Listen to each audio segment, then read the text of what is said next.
Alors, les filles, oui, ça va? Dis-nous, Ami. Ouais. Oui, bon, là, récemment, vous avez vu sur les réseaux sociaux une fake news qui est passée et ça créait vraiment de gros incidents. D'ailleurs, on va dire pays à pays. Et quand j'ai vu ça, je me suis dit, mais c'est quand même grave, en fait, avec l'amplification des réseaux sociaux et d'Internet, qu'on puisse passer de fausses informations comme ça. Donc, naturellement, ma chronique du jour est inspirée de cet événement d'actualité. De ces faits malheureux. Alors, comment on va reconnaître le vrai du faux? La première chose, la personne qui poste ou l'entité qui poste, est-ce que c'est une entité crédible? Donc, moi, en tout cas, ce que je fais, c'est que je vérifie la source. Est-ce que c'est France 24, c'est d'autres chaînes, c'est des chaînes, c'est NCI, c'est des chaînes, en fait, qui sont reconnues comme des chaînes d'information qui donnent cette information. Ça, c'est la première chose. La deuxième chose, est-ce qu'il y a une source? C'est-à-dire que si ce n'est pas la chaîne d'information qui a donné l'info, mais que c'est une page, parce qu'aujourd'hui, il y a tellement de pages Facebook sur les réseaux sociaux qui relaient les infos, il faut s'assurer que la page a cité une source. Si vous n'avez pas vu de source citée sur la publication, commencez déjà à vous poser des questions. Ensuite, le texte, est-ce que c'est bien écrit? Parce qu'il y a plein de fautes. Des fois, il y a des fautes d'orthographe, des fautes de grammaire sur un texte, mais on le partage comme ça, tout bêtement, sans chercher à comprendre de quoi il s'agit.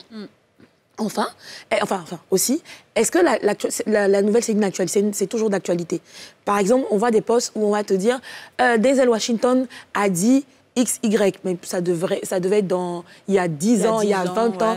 Limite, peut-être le mec, il pense même plus ça. Mais en fait, on le repartage aujourd'hui. Donc, est-ce que la nouvelle est d'actualité? Est-ce qu'elle vaut la peine d'être partagée? Je parlais de sources, mais de statistiques, etc. En fait, il faut vérifier dans tout ce qui est dit et écrit, d'avoir en fait des éléments factuels.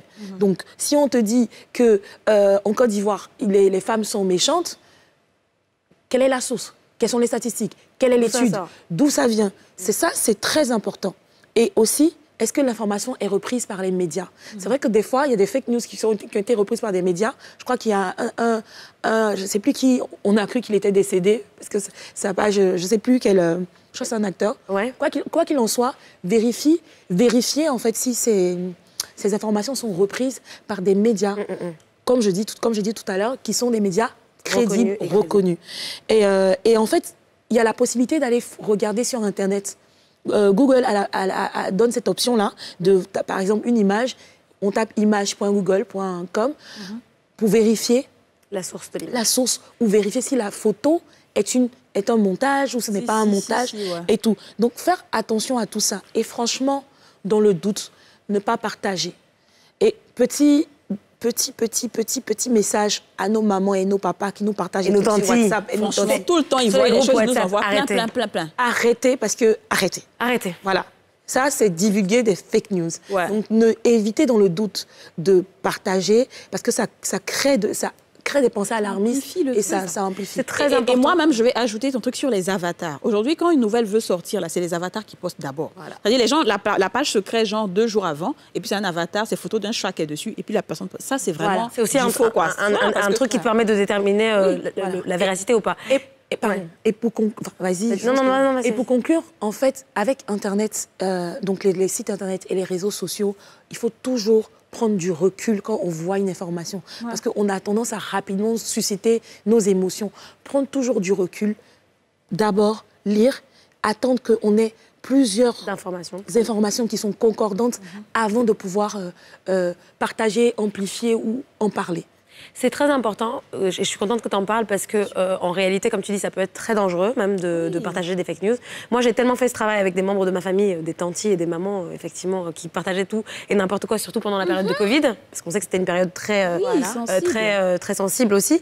Et aujourd'hui, la première chose qu'elles font, c'est est-ce que c'est fake news ou pas? Ça me fatigue un peu parce que du coup, c'est à moi de faire la recherche, mais il faut avoir ce réflexe. Ce réflexe de vérifier. Et ça, moi, je vais surtout dire aux gens qui sont... c'est vrai que nos mamans et nos papas le font, mais ceux qui sont à l'étranger, là. Ceux qui sont dans la diaspora, ils ne savent rien de ce qui se passe en Côte d'Ivoire, mais ceux qui sont toujours en train de dire « Ah, on dit ça en Côte d'Ivoire, on dit ça. » Non, on dit rien en Côte d'Ivoire, il n'y a rien ici, tout va bien. Voilà. En tout cas, merci beaucoup, Ami. C'était très, très, très intéressant. Merci, Ami. Franchement, il fallait ça.